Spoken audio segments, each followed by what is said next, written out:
Hello, Hope of Ruth Ministries. I know it's been a while since I've been live, but I woke up this morning with something I felt like I needed to share with the church. And I had these dreams last night, and I woke up out of the dreams, and I felt like God said something kind of related to the dreams, kind of not. And I know people are like, oh, yeah, whatever. But God does talk to me that way. I mean, he can talk to us through a butterfly or through the wind. Why could he not talk to us through our dreams? So believe what you want. I don't really care.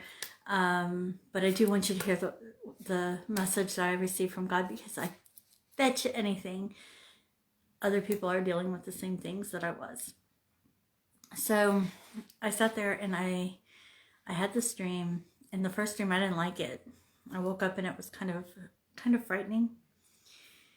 I was in this place and I was on a trip to Washington, D.C. with some younger ladies that I was going with. Somehow my son was in the dream. I don't know. I don't really remember all that or paid attention to all that. But I was with these people and was headed to Washington, D.C. And we stopped in this town. We needed, I think there was a,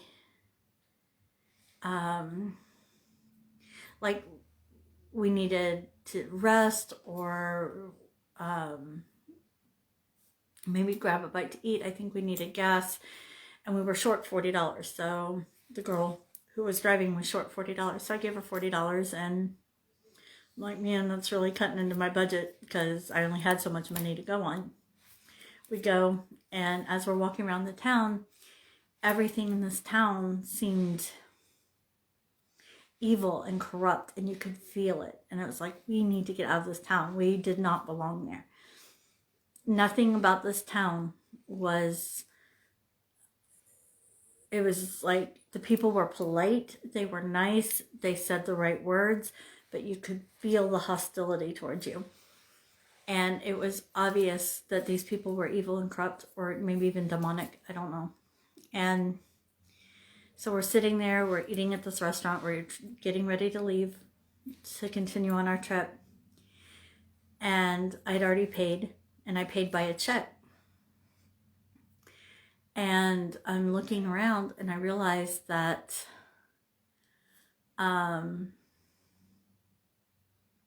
my money's gone. My checkbook's gone. Everything's gone. I was like, oh crap, I don't want to be stuck here, right? So I look over and the register sitting there. Next to the register is the stack of money. And like that much of it was their money. And then on top of it, I saw our stack of money, which somehow we got a lot of money. We had a stack like that of money. And then it was like their stack of money, their checks, our stack of money, and then my checkbook, my check and my checkbook on top. I was like, well, I'll just go over there and grab my money. And I grabbed it and I accidentally pulled off their top check. And then I realized, oh, that's not my check. And I left it. I was like, I'm leaving this. And I was showing them, and I'm leaving this. I put their check down. I was like, this is my money. This was my checkbook. And the checkbook had my name on it, but the money didn't. And I was like, if I take this money, they are going to claim that I stole it. They're going to turn it against me, even though it's my own money. If I take it, they're going to turn it against me. And then I woke up and I was like, that's weird, because that's in my perception, that's kind of what happened to our country. It's ours, but if we take it, we're going to be accused of stealing it. Just to make a long story short, that's kind of the nuts and bolts of what I saw there. I was like, I don't care. I didn't like it. It's kind of scary and yucky. And I was like, yeah, whatever. And I went back to sleep. Well, I have another dream. And in this dream, have you ever seen those cement blocks that or not cement, they're like for like a basement window. They're blocks that are security glass. They're like thick, and you look through them and everything's like wavy and you can't really make out what's going on, but it'll let in light. And they're really thick. Well, Um, in this dream, I was going to Washington, but in the other dream, everything was really crisp and clear, and I could see and I could understand all the little pieces that were going on perfectly clearly. I mean, it was like crisp clear. But in this dream, everything looked like it was coming through one of those panes where everything was so wavy I couldn't make anything out. And there was like this blue tealish color working through, and it's like I couldn't see anything. But I was still on my way to DC. And it's like, well, just for the record, I'm not going to DC ever. And at this point, at least not anytime soon. But in the dream, in both dreams, I was headed to DC. In one dream, I could see everything. And I had this fear thing going on, and I could see the evil and the corruption.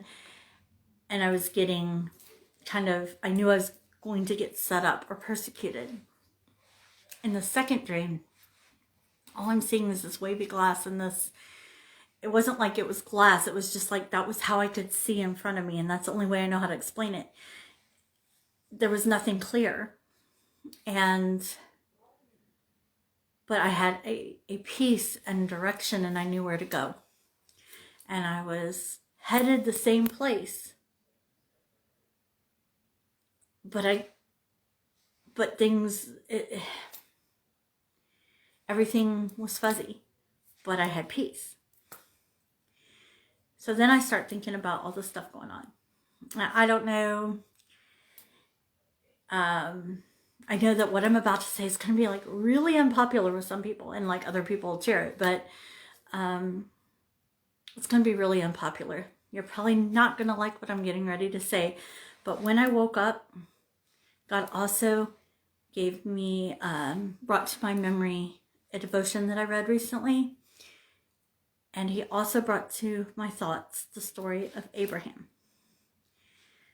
And that's the message. So what I'm getting ready to say is going to sound crazy to some and like duh to others.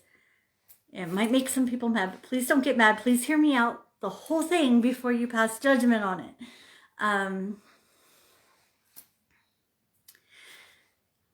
I also need to give you another background. The background is blinders. God's been talking to me for a while about putting blinders on my natural eyes and to move by his spirit and not by what I see going on around me. To literally block my natural vision and move by his spirit, which I find extremely difficult to do since I analyze and think and process everything. But I saw that in this dream. I really hope I'm making sense, or I'm going to make sense when I get this all out, because this is really hard to explain. So please bear with me. I woke up with this thought. Joe Biden is going to become the president of the United States. He is the president-elect. If you look around, every single thing that you see points to the direction. Everything that's actually happening in our country says that Joe Biden is going to be our president. Now, I know there are people out there that are listening to Q or listening to conservatives that are still holding out all hope that Trump will take out this corruption that's all around us. And what's happening to those people? They are turning around and they are getting eaten alive by big tech, which again, that's more corruption because you don't censor people in the United States of America. Okay? But what's going on is what's going on. Now, the devotion that I was led to was the one in the Book of Mysteries, and basically it was talking about perspective. What's going on in the world that our eyes can see is that Joe Biden is going to be our president. He is the president-elect. That's what we can see. In this devotion, it said, it was talking about taking God for granted. And it was saying, instead of taking God for granted, take the sin and the corruption for granted. So I can take it for granted that Joe Biden is a corrupt man who has lots of video of him speaking corruption, speaking treason, speaking just crazy stuff, of course. But there's evidence of that out of his own mouth. But I take for granted that we live in this fallen world, and that in this fallen world, sin happens, trials happen, persecution happens, evil happens. And in the second dream, I was just moving with the Spirit, and I had peace. You see, if you're looking at the corruption and you're expecting the miracle, you expect, not that you shouldn't expect God to move, but if your expectation is on this cannot happen because it's bad, it's evil, it's ugly, it can't happen, then your expectation's in the wrong place. You need to expect that the evil will happen. And then when you are looking at the evil saying, yeah, that's what I expect, then all those blessings that come down from heaven, all those things that come to you and say, oh, look what God just did. Look what God just did. It becomes a blessing. And your eyes naturally fix on the blessing. They fix on what you don't expect. So if you are taking for granted, or what you don't take for granted. So if you're taking for granted God, instead of taking for granted the corruption, if you're taking for granted God, your eyes will be on the corruption and the evil and the bad stuff, the trials. But if your eyes are focused on God, then you're taking for granted that this bad stuff happens, and every good thing that pops down, every good blessing that you have, and your eyes will just glue to the Lord, and you can walk that way. Here's the thing. We can say that. We do expect God to move. But when we expect how he will move, we have a problem. The second thing he showed me, and I really hope I'm making sense. I may have to redo this and send it later or something, but whatever. I don't know. When the second thing was the story of Abraham. We believe, I've heard 6 prophets say, I know Trump was supposed to have 2 terms. I know he's supposed to be reelected. God told me whatever. Okay, fine. 7 now, actually, now that I think about it. So 7 people are saying this. And the electoral college, and they've got all this hope up that somebody's going to interfere with the electoral college, results and all this other stuff, and it's just one thing after the next, and they're putting all their hope in that this is going to happen, this is going to happen, this is going to happen, and it doesn't. They're traitors. Well, yeah, but they still turn around and they hold to their word and say, this is what I believe. I know this is what God said. Abraham was told that his son Isaac, that he would have this son, this promise, that there would be a nation out of the son. He was given that promise. And he is told by God to take that promise and kill it. Sacrifice it. Now in his head he's going, but this isn't what you said, God. This isn't how this is supposed to look. This isn't how this is supposed to go down. There is something wrong here. He's saying that in his mind. This is not right. You told me this child would birth forth a nation. But he didn't fight it. He didn't say, no, that can't be God, because God wouldn't do that. He gave me this. He told me this. God wouldn't do that. Or maybe I heard God wrong. Maybe I'm not understanding God, because I'm pretty sure he said this. And now I don't know. I'm not understanding, because I'm seeing this, but God told me this. He didn't. He said, all right, I'm going to move with you. And it was his faith that made him righteous, remember? Hebrews 11. So Abraham goes, and he's like, all right, grabs up his kid. It's like, hey, go lay down. It's like, well, where's the lamb? It's like, God's going to provide it. God's going to provide it. He didn't know what was going to happen. And he's like, all right, here we go. I don't know. I know what God told me, but here we go. And he's like, eh. And the angel's like, nope, don't do it. Can't do it. Right over there's the lamb. The angel's like, wait, stop. Right here's your lamb.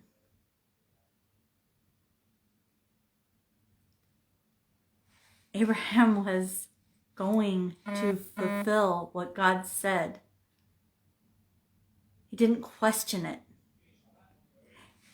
He did it. Now, you know, somewhere in the back of those thoughts, he had to be thinking, but this was your promise to me. Somewhere in his mind, he had to have those thoughts. But even so, he followed God. He didn't doubt either thing God told him. He had faith. And by his faith, he walked with God's original promise. At the same time, he was following something that looked completely opposite. We do not know what is going on in this world. We don't. We have no idea. We do not know. I mean, obviously our eyes are all open now. We can see the corruption more than we've ever seen it before in our lives.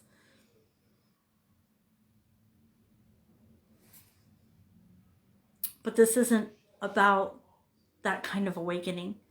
This is about a spiritual awakening. Because what all these things are pointing to is the times that we live in. And we must be prepared. We must be ready in here. This is about a spiritual awakening. And it started by opening our eyes. We have to be able to see. We do not know why God does what he does, or how he's going to intervene, or how he's going to work. Where we have to have faith is that he is. That's where we have to have faith. That he is working. That we can trust what we see. Not what we see in the world, but what we see in the spirit. Because there is nothing in this world you can trust. Everything is...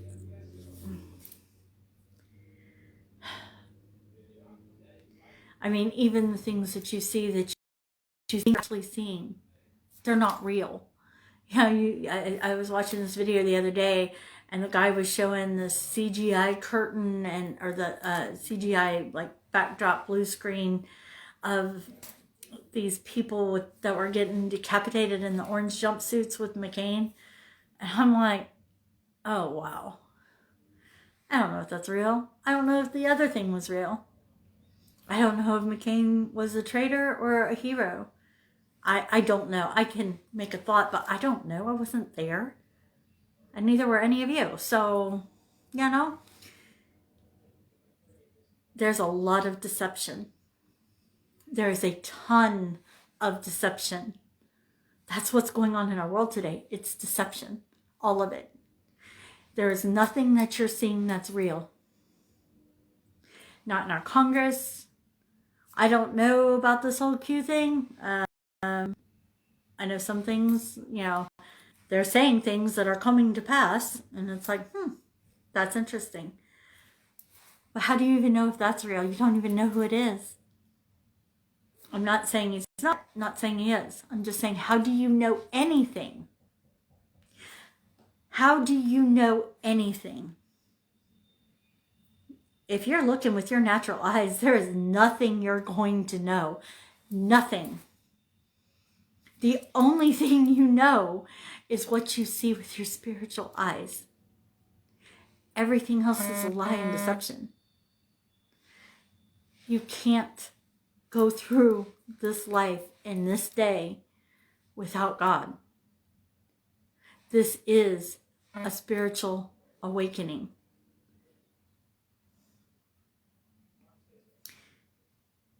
Get your heart right with God. Get your head out of the politics. And get your mind back on where it belongs. That was my problem yesterday. And that's probably why I had the dreams. Yesterday, I spent the entire day looking at all these different social media platforms. Because there's not just one you can go to now. You have to go to like 100 to find anything. So I'm looking at all these different social media outlets. And I'm like following what this person's saying. And they're linking to this other platform, to link to this platform, to try to find this video, to try to find this document of this and this and this. And I'm like, and I'm doing this massive rat chase trying to figure things out. Knowing, and I knew it all along, but it didn't change anything. I still did it. I know I'm not going to figure anything out. I'm not going to get any real answer. I'm just running a rat maze. I'm trying to find something. And setting myself up for persecution. And not persecution for my faith, which is okay. That, you know, persecute me for my faith. That I can accept, but persecution for a political belief. For a thought. That's just insane. There's nothing acceptable about that. And we don't have to go down that route. We have to stand for God. And I pray for my president. I pray for my country. I pray for the people that are following them, the people at the rallies that were peaceful supporters, that the infiltrators that are not peaceful, that they get removed and they go to prison, and that not innocent people get persecuted. I pray for all of that.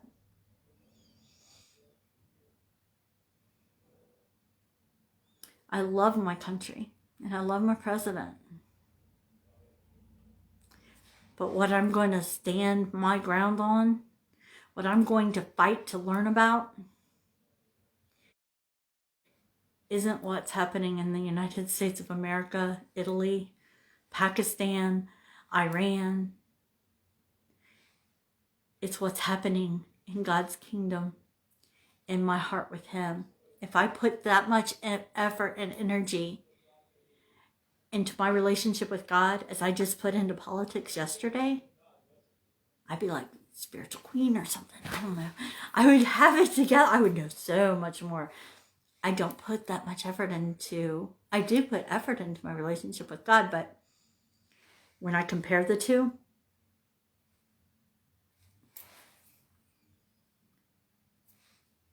I quit politics a long time ago. Quit dealing with politics, looking at it. This election brought me back into it. The reason I quit was because it stole my life. The worry, the fear, the fret, the unfairness, the corruption that I saw 20 years ago, 30 years ago, it still exists now. So I realized that I was going to lose my life, go crazy trying to worry about these things 20 years ago or more that do not matter. Because I can't change it. I can't influence it. I can share things and speak out, but our voices are being silenced. And none of it matters. All that matters is my relationship with my God. That my heart is right, that my thoughts are focused on what is important, and that's Him. Now, if God tells me to go move, I'm moving. It's not that I'm never going to look and stay informed and find out what's going on. It's where my heart is now. It's where my thoughts are now. Yeah, of course I'm going to stay informed. I'm not saying for anyone not to stay informed. There's a huge difference.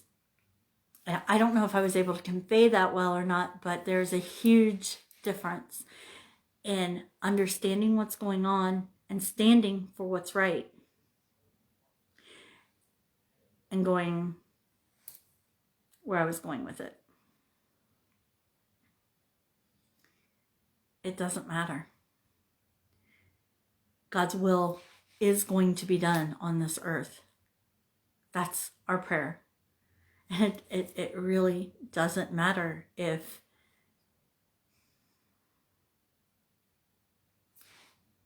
it doesn't matter what it looks like.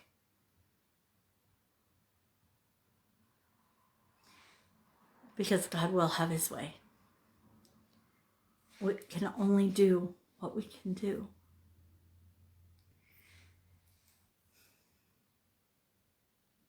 And we have to look and expect and focus on I'm getting messages popping on my screen. It's very distracting. We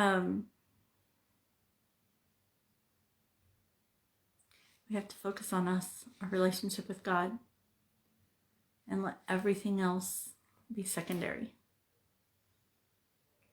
And do not lose faith because of what your eyes see, because that is expected.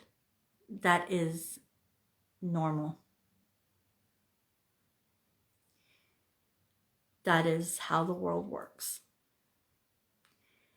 Anything that comes from God, any miracles that we see when we're expecting the worst, and when our eyes are just noticing, we are taking for granted, yeah, here we go again, another election lost to corruption, yet another one. It's only been like every election of my lifetime, like surprise, surprise.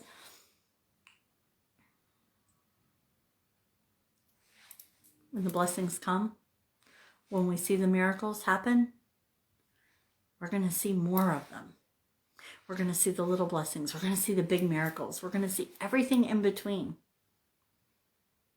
But when our eyes are focused on that miracle, that, okay, when's it coming? When's it coming? Where is it? I don't see it. God, where you at? Because,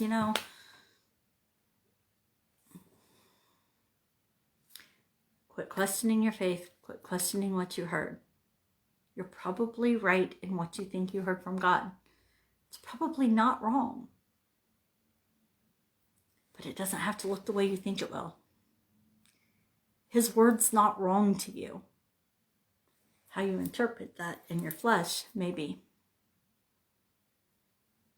So, I don't know if this even made any sense. I really hope I didn't make anyone too mad, but